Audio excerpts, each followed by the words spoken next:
what if we took the two ideas and kind of merged them together? And that's where kind of Scribblenauts came to be. It's like, what if you had puzzles, but the way you solve them is anything you can think of? And then he was just like, yeah, that's awesome. And so yeah, that's where it started. We had a lot of different names before Scribblenauts. The original name was Wordplay, which is really lame and not fun and very generic. But it's like, we always go with Drawn to Life, with Lock's Quest, we've always gone through a lot of names before we kind of settle on the final name. And I think it was Jeff Luke who actually helped me with the idea of Scribblenauts. I think it was actually his idea. I'm not even sure. Like, I don't even remember. It was so long ago.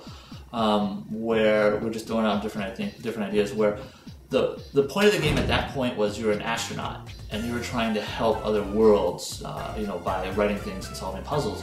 And so Maxwell wasn't around, and at that time it was all writing. There was no keyboard, so it made a lot of sense. A lot of people say, "Well, where does Scribblenauts come from? Why is it Scribblenauts?"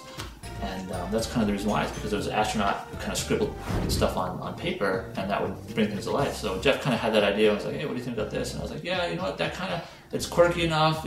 Nobody's ever had a name like that before. And it stuck, and it was good." Scribblenauts was also actually a temp name, which was kind of funny that it actually stuck. Because in the beginning we're just like, well, we need something. We always need something for a pitch, and what's the project name? And so we're like, well, this is quirky and interesting, but maybe not completely what we want to go for. But it just stuck. It made sense, and we wanted something that wasn't generic at all. That was really and what was really cool is at the time when we actually Googled Scribblenauts, there was nothing. There was nothing. There was 3 links. Period for the word Scribblenauts, which is really great. So everybody can instantly recognize the game with the name, which was exactly what you usually want to do with the product.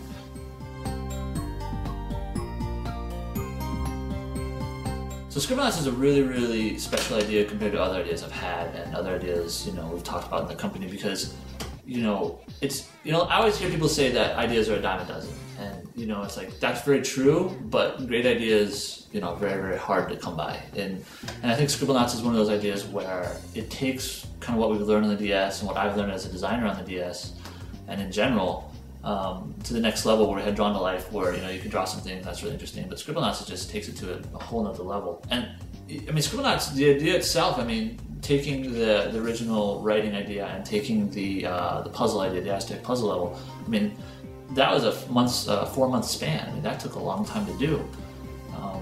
Just sitting there and going over ideas and re-going over ideas and talking to other people and other designers and people in the company and saying, what do you think about this? And we don't really like this. And we go through a lot of ideas to come upon the right idea.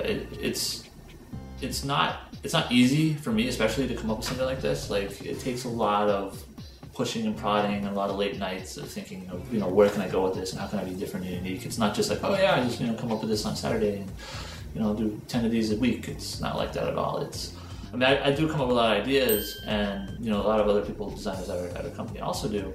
But for us to choose the project that we want to do, that takes a long time.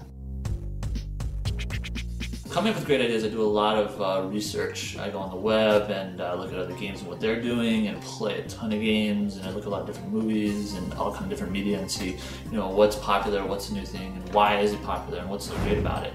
And also looking at the market leaders. It's like I said before that, when I was thinking about an idea for Scribblenauts, for our next DS idea, before I had Scribblenauts, I was looking at, well, what's big on the DS? Well, Nintendogs is big, and Brain Age is big, and WarioWare is big. And it's like, well, how can we do that without copying them at all? Because that's not what Fistcell is about. We don't copy things.